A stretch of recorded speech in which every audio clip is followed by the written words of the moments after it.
Pergunta: para nossa melhor compreensão espiritual, poderias dar-nos alguns exemplos dessa influência emotiva e mental do mantra? Ramatiz: antes, a palavra guerra, por exemplo, que poderíamos considerar um mantra negativo e fatídico, o homem desata na mente uma série de imagens e lembranças mórbidas, como soldados esfrangalhados, desgraça, sangue, morte, hospitais e bombas. O tema guerra ainda associa outras evocações amargas ou quadros temerosos de carestia da vida, convocação de filhos ou netos, falta de gêneros alimentícios, epidemias, desempregos, cidades em ruínas. Obviamente, uma simples palavra pode desencadear no psiquismo humano quadros mórbidos de toda a espécie. Aliás, conforme assegura a medicina moderna, essa disposição mental também produz na criatura as mais variadas modificações na corrente sanguínea, endocrínica, linfática e nervosa. Movem-se os músculos, refletindo no rosto a tristeza, a angústia e o medo. Mobilizam-se os hormônios, líquidos, sucos e ingredientes químicos para atender às zonas corporais, cujo metabolismo orgânico perturba-se pelo desagradável estado de espírito. Ainda há pouco tempo, a humanidade terrena comprovou o efeito terrificante dos mantras negativos e malévolos. Quando o nazismo divulgou pela Alemanha fórmulas, distintivos, insígnias e símbolos que, tanto pela imagem como verbalmente, visavam despertar as emoções belicosas dos alemães. A cruz suástica funcionou como um poderoso dinamizador sob a tonalidade primária excitante e física da cor vermelha. Os uniformes negros dos SS evocavam no subconsciente das criaturas as próprias forças trevosas, que alimentam e compõem a egrégora infernal do mundo diabólico. Tudo isso acicatou o temperamento belicoso e destrutivo do povo alemão, despertando mágoas, ressentimentos, prejuízos e humilhações sofridas na vida humana e ansiosos de desforra contra as demais nações.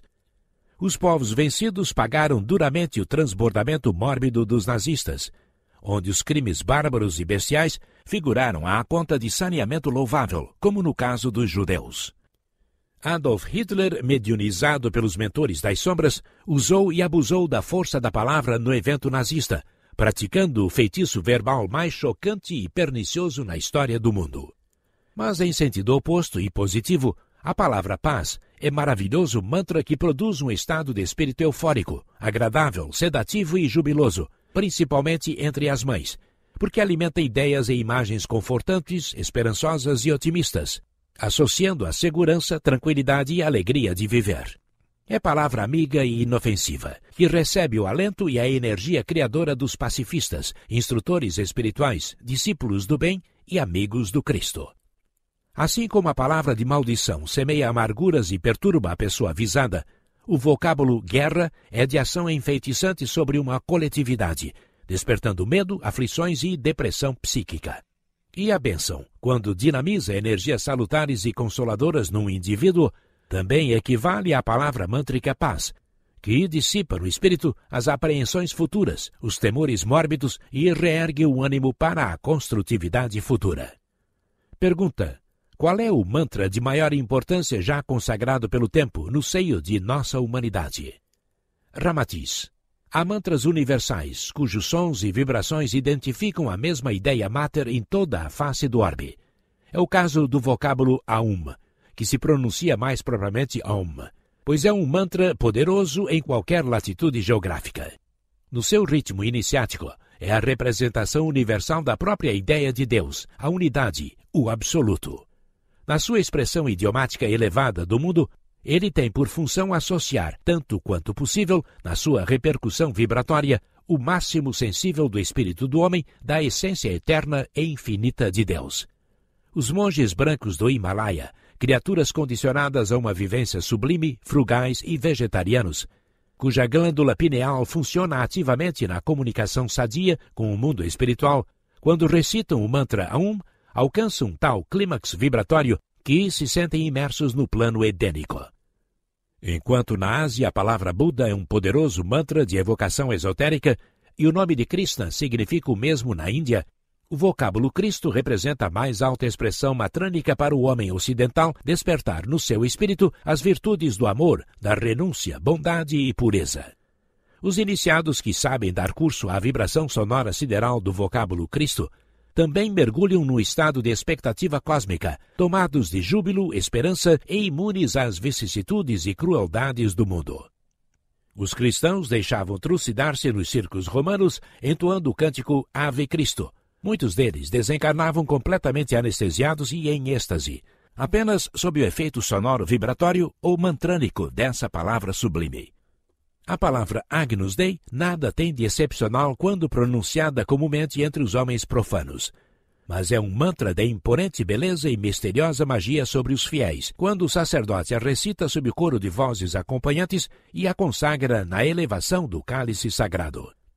A Igreja seria um dos maiores viveiros de milagres caso seus crentes soubessem aproveitar as energias criadoras que despertam pela sonoridade dinamizadora de certos mantras, evocados durante as cerimônias religiosas católicas. A convergência de sentimentos e pensamentos elevados de todos os presentes compõe a egrégora sublime alimentada pelos mantras de energias poderosas. Sem dúvida, ao término de cada missa, os estropiados abandonariam suas muletas e os enfermos dariam gritos de júbilo ante as curas miraculosas no seio da própria nave. Pergunta: qual é a diferença da mesma palavra de sentido comum no mundo profano, mas consagrada como um mantra nos ambientes religiosos, esotéricos e iniciáticos? Ramatiz: há homens que passam indiferentes diante de um majestoso roseiral esmagando as pétalas espalhadas no solo. O artista, no entanto, comove-se, elevado diante da mais singela rosa. Há homens que falam no Cristo com a mesma displicência com que mencionam a marca do cigarro preferido. Mas também existem os que se alheiam do próprio mundo quando pretendem evocar a imagem do mais generoso amigo do homem. Aliás, o vocábulo profano define uma ideia oposta ou estranha ao que é sagrado, venerável, inviolável, puro e santo, vinculado a ritos mágicos, cultos religiosos ou cerimônias iniciáticas. Em consequência, a mesma palavra, que só identifica uma ideia ou ideias no mundo profano, pode despertar encanto ou euforia quando pronunciada mantranicamente no mundo sagrado ou de intimidade espiritual do ser. O que dá força à palavra transformada em mantra, além de sua significação superior ou consagração sublime, é a vontade, a ternura, a vibração pessoal e o amor de quem a recita, em fusão com a vibração individual do próprio espírito cósmico. O recitativo mantrânico, disciplinado pelas leis de magia do mundo oculto, transborda de poder e força no campo mental, astral e etérico do homem. É poderoso vocábulo ou detonador psíquico que liberta as energias do espírito imortal e o conduz ao arrebatamento, à suspensão dos sentidos comuns pela fugaz contemplação do mundo divino. Pergunta: se o mantra é o vocábulo que arrebata nossa alma pela sua sublimidade sonora e idiomática, porventura o seu oposto não seria uma palavra de profanação? Ramatiz: o mantra pode ser uma palavra, um verso, um aforismo ou uma fórmula, variando o seu culto conforme as diversas fraternidades iniciáticas, doutrinas espiritualistas e credos religiosos. Ele deve resultar de uma consagração idiomática vivida num campo benfeitor ou imantado de sentimentos amorosos, que irradiam ou convocam energias sublimes quando enunciado sob determinado ritmo e evocação sonora. Há criaturas que mobilizam as palavras mais comuns, dando-lhes um efeito mantrânico, porque são rogativas que beneficiam os demais companheiros, enquanto outras, vingativas e inconformadas, operam num sentido oposto, produzindo enfeitiçamento verbal na convocação de forças mesquinhas, enfermiças e destrutivas.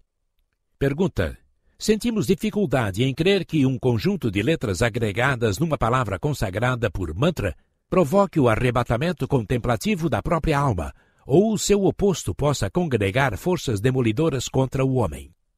Ramatiz: a própria natureza possui a sua linguagem específica e expressa-se em sons diversos, através de motivos e funções dos seus reinos, onde cada coisa, mineral, vegetal, animal ou humana, representa uma letra viva compondo divinas palavras. Que é a vida, senão o verbo de Deus? A linguagem humana deriva-se de uma só base ou expressão linguística primitiva, pois todos os idiomas trazem sinais indeléveis de que provieram de um só tronco original. As letras não são produtos de caprichos extemporâneos ou invenções a esmo. Elas nasceram como símbolos necessários para representar os estados da alma através do físico.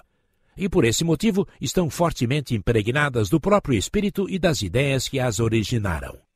Por isso, elas podem ser agrupadas e ajudar na sua vibração sonora o dinamismo liberador dos chakras do duplo etérico, produzindo elevadas emoções nas criaturas de bons sentimentos e a serviço da verdade espiritual. No entanto, reunidas e exploradas na sua vibração idiomática, também podem tornar-se agressivas, operando desfavoravelmente no processo detestável do feitiço verbal.